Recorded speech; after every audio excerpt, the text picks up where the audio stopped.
Welcome to a series of journeys that delve deeper into the mysteries of the past than surface knowledge may go. In today's episode, we will try to uncover the answer to the question, what is actually up with the Lost City of Atlantis?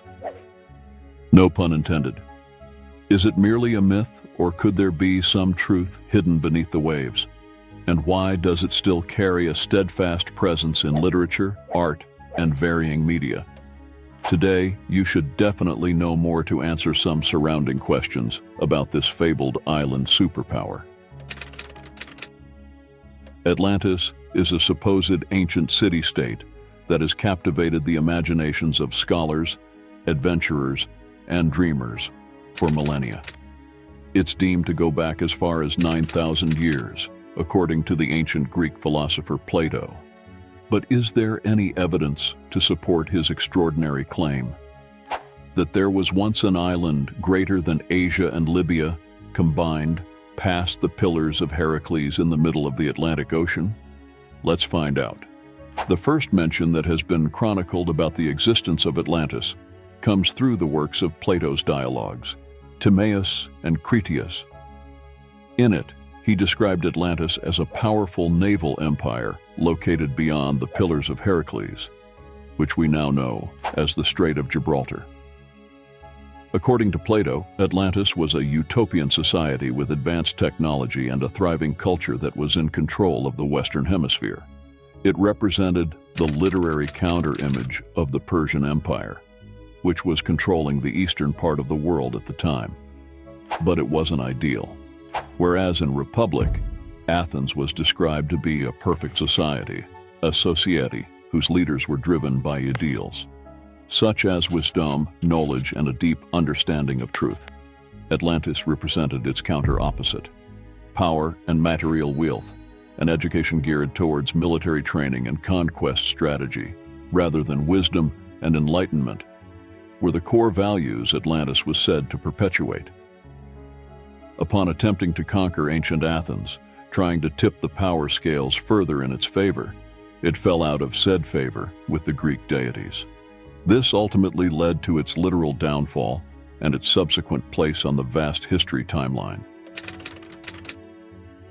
Many theories and hypotheses have emerged in the quest to locate Atlantis. Some believe it was situated in the Mediterranean, while others suggest it could have been in the Caribbean or even Antarctica. In the 4th century BC, Crantor, an ancient Greek philosopher and a direct disciple of Plato, traversed the continent in search of a mighty city that had sunk beneath the sea. A millennium later, in 500 AD, its location was still a myth that was yet to be solved. Proclus, a Neoplatonist philosopher and one of the last classical philosophers of the late antiquity, wrote commentaries on Plato's original dialogues and concluded that it must be a real place somewhere in the Atlantic Ocean. And even in the late 1800s, the infamous city that was birthed eras ago was yet to be found. Heinrich Schliemann, a renowned German archaeologist who had also unearthed the location of the city of Troy, was interested in putting an end to the age-old question. He believed that it was located in the Aegean Sea, especially around Santorini, but alas, no Atlantis. The search, however, goes beyond physical locations. It's a quest to understand the potential truths hidden within the mythology. Which of these two following statements is closer to the truth? The story of Atlantis is purely a myth, a metaphorical tale created by Plato to convey philosophical ideas. I disagree. There are intriguing geological and archaeological findings that suggest a real civilization may have inspired the Atlantis legend. Let's explore these two statements further. Atlantis bore little to no importance to the overall works of Plato. Plato's allegorical writing style, the overall lack of historical evidence, and its similarity to other myths that had existed before his time all point to the conclusion that Atlantis is indeed a conceptual society. Furthermore, Plato was the only one among his contemporaries to even mention the existence of Atlantis. This topic even underwent further interpretative evolutions throughout the following eras of historians and philosophers, ultimately supporting its fictional creation.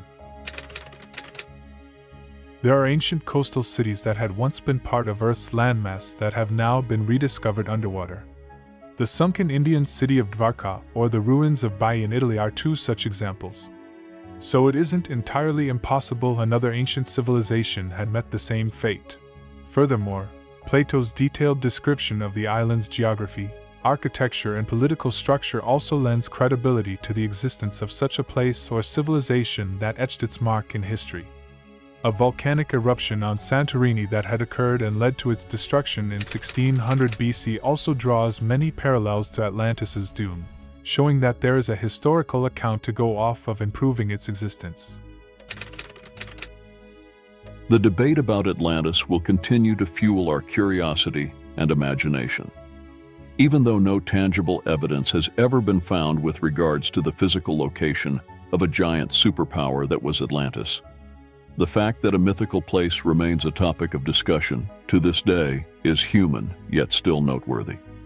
And while it may ultimately have served the role of an antagonist in Plato's work, portraying an imperfect society built on imprudent and unsustainable values, you are still left to wonder if there are specks on this earth which carry significant historical and anthropological value that are yet to be discovered. Whether it was a physical place or a metaphorical concept, the allure of Atlantis lies in its ability to inspire us to explore the mysteries of our past and push the boundaries of human knowledge.